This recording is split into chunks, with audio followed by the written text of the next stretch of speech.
സഖാവ് മോഹനൻ നമ്മെ വിട്ടുപിരിഞ്ഞിരിക്കുകയാണ്. 13 വർഷം മുമ്പ് ലീഗുകാരുടെ അക്രമത്തിന് വിധേയമായി ചികിത്സയിലായിരുന്നു മോഹനൻ.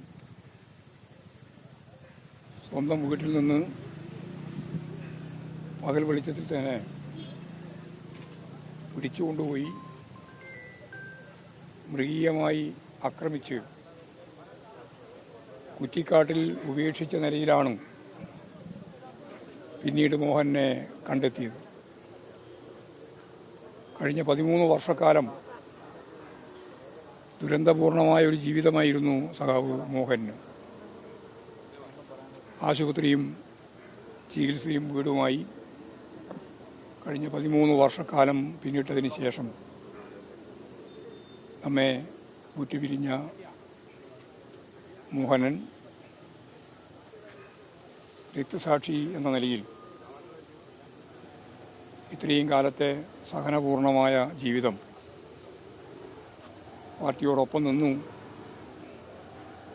CPM-ൻ്റെ ഭാഗമായിട്ട് പ്രവർത്തിച്ചു എന്നുള്ളതുകൊണ്ടാണ് ഇത്തരത്തിലുള്ളൊരു കടന്നാക്രമത്തിന് വിധേയമാവേണ്ടി വന്നത്. സഖാവിൻ്റെ സ്മരണയ്ക്ക് മുമ്പിൽ ആദരാഞ്ജലികൾ അർപ്പിക്കുകയാണ്.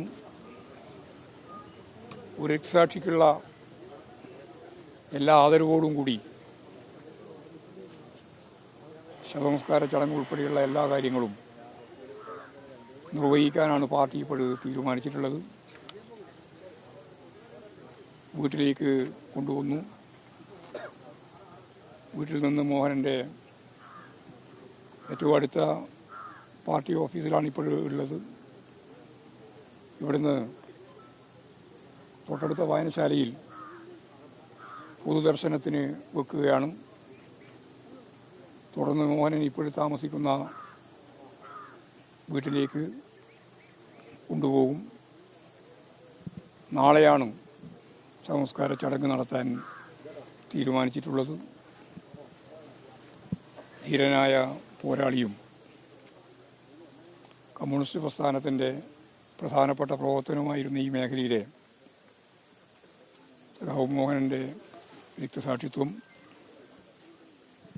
വളരെയേറെ ഗൗരവത്തോടു കൂടിയാണ് പാർട്ടിയും പ്രസ്ഥാനങ്ങളും ജനങ്ങളുമെല്ലാം കാണുന്നത് എന്നതിൻ്റെ തെളിവാണ് വിവരമറിഞ്ഞ നിമിഷം മുതൽ ഓരോ പ്രദേശത്തേക്കും ഒഴുകി എത്തിക്കൊണ്ടിരിക്കുന്ന ആളുകളുടെ ഈ മഹാ കൂട്ടായ്മ. വളരെയേറെ ശ്രദ്ധേയമായ ഒരു കാലത്ത് മൃഗീയമായ അക്രമത്തിന് വിധേയപ്പെട്ട് മരിക്കേണ്ടി വന്ന സഖാവ് മോഹനൻ്റെ സ്മരണ ഞങ്ങൾ ഈ സന്ദർഭത്തിൽ ഉയർത്തിപ്പിടിക്കുകയാണ്. കുടുംബത്തോടും